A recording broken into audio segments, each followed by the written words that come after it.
Helo a croeso canis iawn I drydydd sesiwn ein cwrs Adfent O Deuwch Ac Addolwn. My name is Emma Whittick. I am the Minor Canon in Brecon Cathedral and Bishop's Chaplain in the Diocese of Swansea and Brecon. And my name is Rana Khan, and I am Ministry Area Leader of St. Katug in the Diocese of Swansea and Brecon. Together, we will guide you through Session 3 of O Come, Let Us Adore Him. This is an online course that we encourage you to take back to your house groups or small groups. In this session, we'll be exploring Luke chapter 3, verses 7 to 18. And we'll be reading from the NIV version of the passage, but feel free to use whichever version you find the most appropriate. But before we begin, let us pray together. Heavenly Father, give us faith to receive your word, understanding to know what it means, and the will to put it into practice. Through Jesus Christ, our Lord.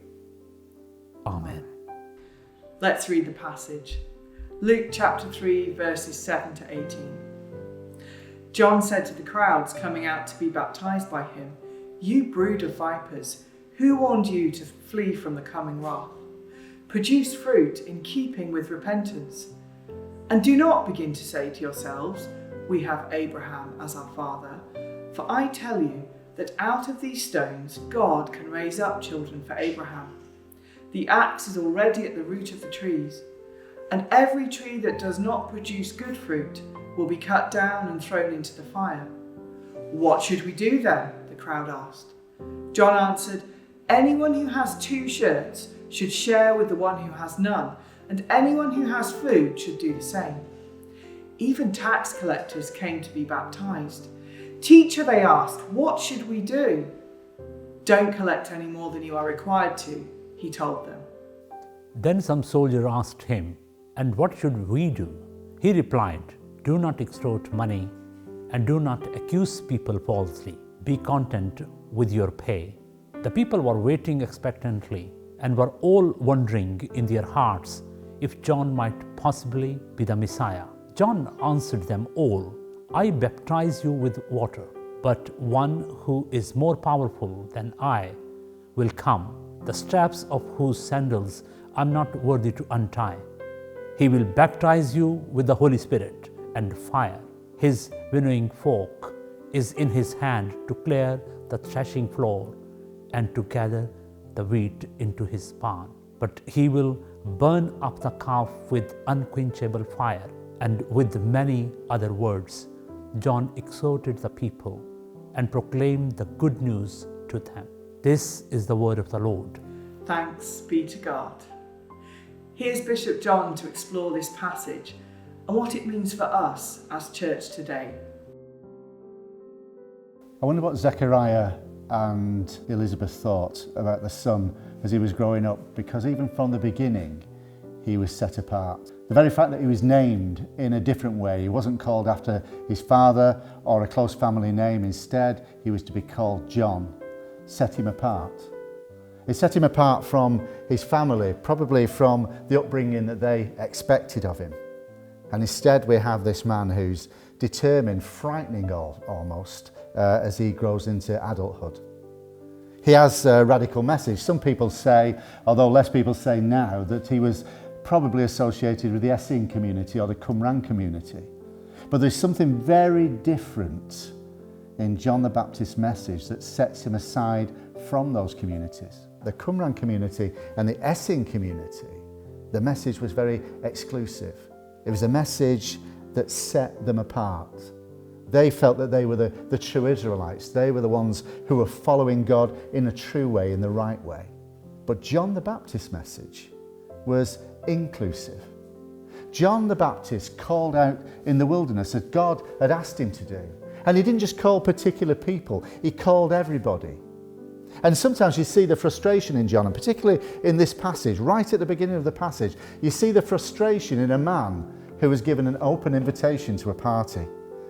He's given an open invitation because God told him to prepare a way. And then he's surprised by who might come along to hear his message. "You brood of vipers, he says to the crowd. Who told you to flee from the coming wrath? What on earth are you doing at my party, is what he's really saying. John was not there to restore the relationship between God and humanity. He was there calling people to a place where that might be possible. It might be possible to restore the relationship, and that's why he's preparing the way, and that's why he was not the way. People said to John, well, what must we do to come to that place where we might be restored in a relationship with God again? And he says it begins with repentance. That's what makes restoration possible. It's just the first step. So what does repentance look like?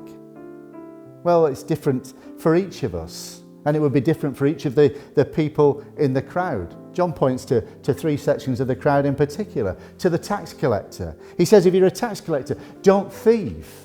Don't thieve. And we see a reflection of what John was saying in the actions of Zacchaeus. Later on, when he comes into contact with Jesus, a little man up a tree, but he's taken home to his house. Jesus throws a party with him in his house.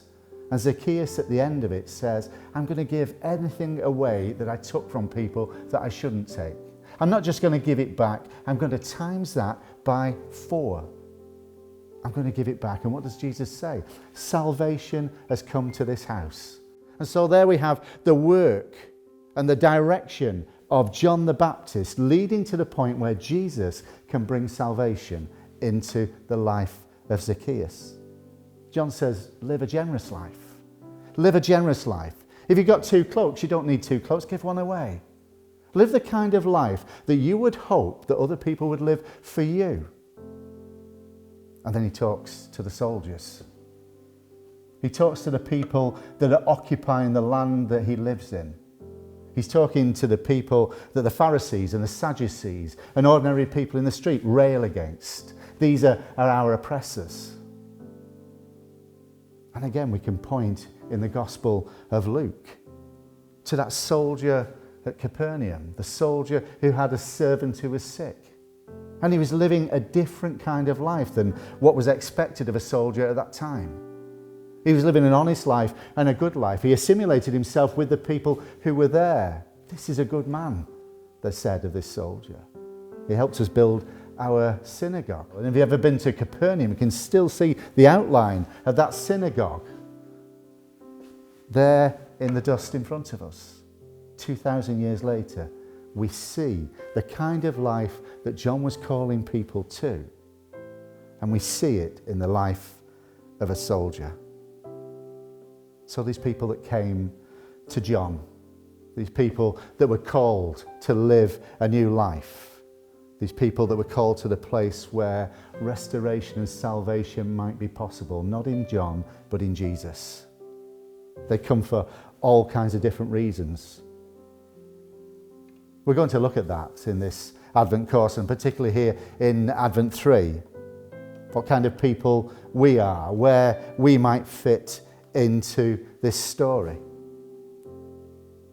We ask ourselves whether we need to come to this place of repentance, where we need to look at our lives and be radically different in the way that we might live our lives, or that we might be church in the world. We might want to look at where we can restore, or where we can recover, or where we can bring back our church and our people and our communities into that place where salvation might be possible. Where we as a church remind people of what it looks like to live a radically different life.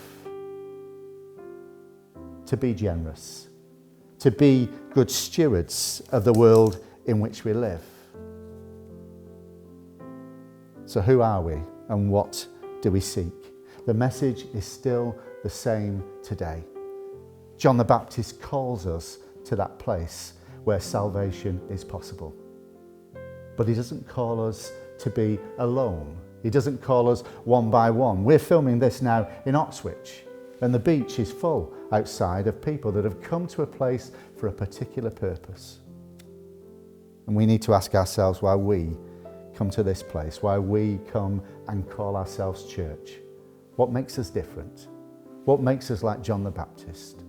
What makes us people that can say that we have prepared a way for the coming of Jesus into our world?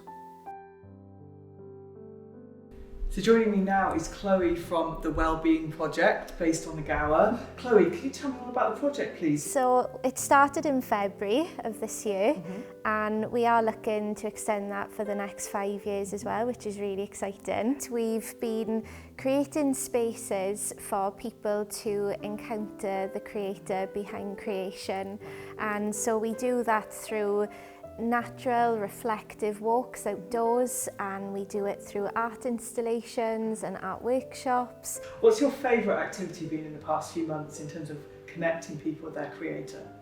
Yeah, so there's been quite a lot really. It is hard to pinpoint what my favourite one has been, but I probably would have to say that Wild Church in particular. We just go on walks outdoors and we're able to just look at details of creation, look at the vastness of creation, and it's just been a really powerful time for people just to have those real moments of encounter with God. And we've definitely seen a massive shift from when people first started coming to where they are now, and it's just been really encouraging. It struck me as Bishop John was talking to us that John the Baptist was out in the wilderness and he was drawing people to him to hear a message. They weren't going to the church of the day. And so for you, you've been able to connect with people out in the wilderness of Gower who perhaps wouldn't normally come into a traditional church. Would that be fair? Yeah, definitely. Yeah, so we've been able to connect with loads of people that have felt quite far away maybe from God, their faith and the faith community, and just giving them an alternative space, a space where they feel familiar with, they feel at home with. So for us sat at home watching this, or sat in our small groups watching this video, it's the middle of Advent, the weather might not be that great outside. What can we do, perhaps in our homes or in our gardens, that would help connect us to our Creator? Do you know, one of the biggest things that I love doing, it's so simple, is a breath prayer. Okay. So with a breath prayer, you just simply need to breathe in for the count of 4 and breathe out for the count of 5. And one that I would suggest is be still and know that I'm God. So as you breathe in, still my soul. As you breathe out, know I'm God. Repeating those words over and over allows you to not just focus on yourself or emptying your mind, but filling it with God's word and his presence. Well, I'm here with Mags. So I first met Mags at the beginning of the year when I started the Wellbeing Project called The Wonder of Wellbeing. And so Mags, tell us a little bit about you and your story. Okay, so I was brought up going to church, and then with my journey I kind of got a little bit lost in it when I went away to study. Since being here and in Portina now and seeing sort of beauty around me, it's made me think much more about God. And what really attracted you to come along to something like the Wonder of Wellbeing? I think I was open to experiencing something different.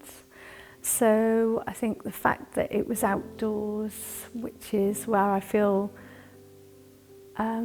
probably most relaxed, and I can appreciate what God's given us and the beauty around.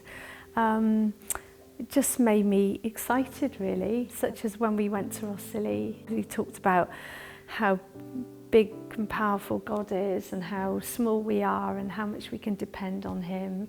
And just being able to see the expanse of Rossilly and how stunning it was, it just made it really easy to access that.